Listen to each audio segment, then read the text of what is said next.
આજે તો ઘરનું તાળું તોડવું પડ્યું. જો તમને આગળ જ કહું શું થયું એ. જય દ્વારકાધીશ મિત્રો, 365 દિવસ લગ્ન. આજે આપણો દિવસ છે 180 બાપુ થઈ ગયા હતા રેડી, કારણ કે આપણે જવાનું છે આપણા ઘરે હવે સાનમુનું.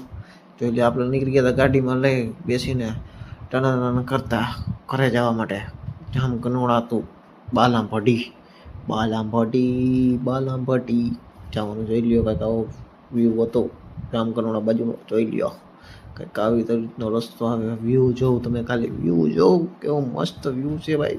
પણ જવું પડે ઘરે, શું કરું, ઘરે બોલાવે છે તો જવું તો પડે ને. મુझको जाना पड़ेगा, मुझको जाना पड़ेगा. પછી જોઈ લ્યો કંઈક આવો વ્યૂ હતો, આગળ પાછળનો બધે આવો વ્યૂ હતો. ધીમે ધીમે વરસાદ પણ ચાલુ થઈ જવાનો હતો. અમારે તો કોઈ કહેતા હતા પીના થઈ ગયા હતા.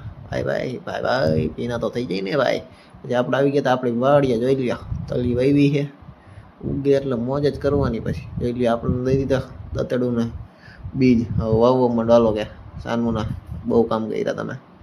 આપણે આવ્યા હતા ઘરે, મમ્મી ભૂલી ગયા હતા ચાવી અંદર, તો પછી હું તાળું તોડવું પડ્યું અમારે ભાઈ. પછી થોડીક વાર નહીં પછી તાળું તૂટી ગયું હતું. તો ભાઈ પછી આપણે નીકળી ગયા હતા મામાના ઘરે જવા માટે. તો ભાઈ આજ આટલું જ મળે છું નવા મિની બ્લોગ સાથે. ત્યાં લગી બધાને જય દ્વારકાધીશ.